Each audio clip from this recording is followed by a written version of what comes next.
bagi you kurang craving, bertenaga sepanjang hari. Nak sarapannya, makan boleh kenyang lama, boleh kurangkan craving sepanjang hari, lagi boleh bagi you bertenaga sepanjang hari. Jom. Hari ini waktu Mami makan soy puding yang sangat sedap. Makan sejuk-sejuk.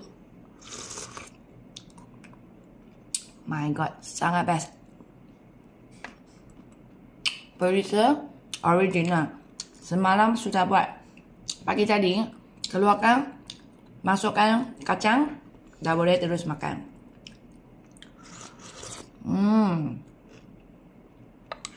Memang best.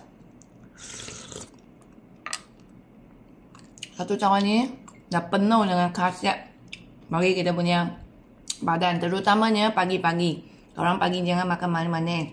Jangan makan kuih-kuih, mi goreng-goreng, mihun goreng, biskut, 3-in-1 punya minuman. Semua jangan. Korang craving saja sepanjang hari kalau korang makan semua benda tu. Korang makan ni lagi best.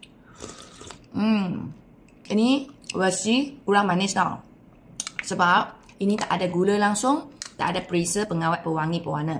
So korang yang nak manis sedikit, you tambahlah sedikit pemanis ataupun sedikit kurma, potong-potong sikit masuk, ataupun sedikit buah-buahan masuk ke dalam. Sebab apa? Sebab badan kita tak boleh terlebih banyak gula. Kalau banyak gula, you sepanjang hari memang mood tak boleh tenang, hormon tak stable, craving je dan lapar sentiasa. So pagi-pagi kita makan macam ni. Bukan saja sedap, lagi apa? Lagi sihat sepanjang hari. Korang try. Makanan yang sedap.